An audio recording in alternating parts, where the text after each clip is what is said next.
ಇವತ್ತು ಬೆಳಗ್ಗೆ ನಾನು ನಮ್ಮಪ್ಪ ನಮ್ಮ ಮನೆ ದೇವ್ರಿಗೆ ಹೊರಟಿದ್ದೀವಿ. ಹೋಗಬೇಕಾದ್ರೆ ಹಾದಿಲಿ ಪೆಟ್ರೋಲ್ ಖಾಲಿ ಆಗುತ್ತೆ ಬಾ ಅಂತೇಳಿ ಅಡ್ವಾನ್ಸಾಗಿ ಪೆಟ್ರೋಲ್ ಹಾಕೊಂಡು ಹೋಗಿದ್ರಾಗ ಮಕ್ನಾಪುರದಾಗ ಫುಲ್ ಟ್ರಾಫಿಕ್ ಜಾಮ್ ಆಗಿಬಿಟ್ಟೈತೆ. ಸೋಮಲಿಂಗಂಗೆ ಅಷ್ಟು ಜನ ಭಕ್ತಾದಿಗಳು ಬರತ್ತಾರ. ಅಂತೂ ಇಂತೂ ನಾವು ಬರಬೇಕಾಗಿರುವಂಥ ಸ್ಥಳಕ್ಕೆ ಬಂದೇ ಬಿಟ್ಟಿರಿಪ್ಪ. ಕೈಕಾಲು ತೊಳ್ಕೊಂಡು ಕಿಸಿಂದ ಹೋಗಿದ್ರ ಜನಗಳು ಜಾಸ್ತಿ ಇರುವ ಕಾರಣದಿಂದಾಗಿ ಸ್ವಲ್ಪ ಹೊತ್ತು ಹೊರಗಡೆ ಕೂತು ಆಮೇಲೆ ದೇವ್ರಿಗೆ ಹೂವಿನ ಹಾರ ತೆಂಗಿನಕಾಯಿಯನ್ನು ತೆಗೆದು ಕಿಸಿಂದ್ರೆ ನಾವು ದೇವರ ದರ್ಶನವನ್ನು ಮಾಡಲು ಹೋಗಿದ್ರಾಗ ಹೊಳ್ಳಿ ಒಂದ್ಸತಿ ತಿರುಗಿ ನೋಡಿದ್ರೆ ಎಷ್ಟು ಜನ ನೋಡ್ರಿ ಹೆಂಗೆ ಕಾಣಲಾತ ಜನಸಂಖ್ಯೆ ಜನಸಾಗರನೇ ತುಂಬಿಟ್ಟೈತಿ.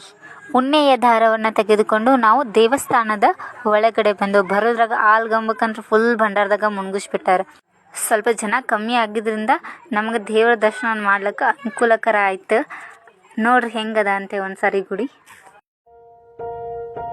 ಏನು ಹೇಳಲಿ ಗುರುವಿನ ಮಹಿಮಾ, ಗುರು ಬ್ರಹ್ಮ ವಿಷ್ಣು ಗುರುದೇವೋ ಮಹೇಶ್ವರ ತಮ್ಮ.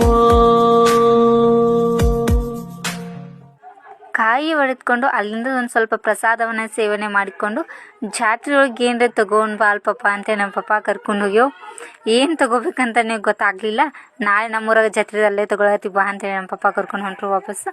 ನಡು ಬರೋ ಮತ್ತಿಗೆ ಇನ್ನೊಬ್ರು ದೇವರಿದ್ರು, ಅವ್ರಿಗೆ ಭೇಟಿ ಆಗಕ್ಕೆ ಬಂದಿದ್ರು. ಅವ್ರ ಹತರ್ಗದ ಕುಲಂಕಾರೇಶ್ವರ. ಅವ್ರನ್ನ ಭೇಟಿಯಾಗಿ ಮನೆಗೆ ಬರೋದ್ರಾಗ ನಮ್ಮ ತಂಗಿ ಏನೋ ಮಾಡ್ತಾಯಿದ್ರು. ಏನು ಮಾಡ್ತಿದ್ದೀಯವ್ವ ಅಂತ ಕೇಳಿದ್ರೆ ಬಣ್ಣಕ್ಕೆ ಬಂದಿರೋ ಸೀತಾಫಲನ ಕಿತ್ತಾ ಇದ್ದೀನಿ ಅಂತ ಹೇಳಿದ್ಲು. ನಮ್ಮ ಚಿನ್ನೋಗೆ ಎಲೆನ ಹರ್ಕೊಂಬ ಅಂದರೆ ಗಿಡನ ಕಿತ್ಕೊಂಬಂದ್ಬಿಟ್ಟ ಅವಳೆ. ಇವತ್ತು ನಮ್ಮ ತನ್ಯಾಂದು 8 ಮಂತ್ಸ್ ಕಂಪ್ಲೀಟ್ ಆಗಿರೋದ್ರಿಂದ ಡೆಕೋರೇಷನ್ ಮಾಡಿದ್ರೆ ಅದನ್ನೆಲ್ಲ ಹಾಳು ಮಾಡವಳೆ.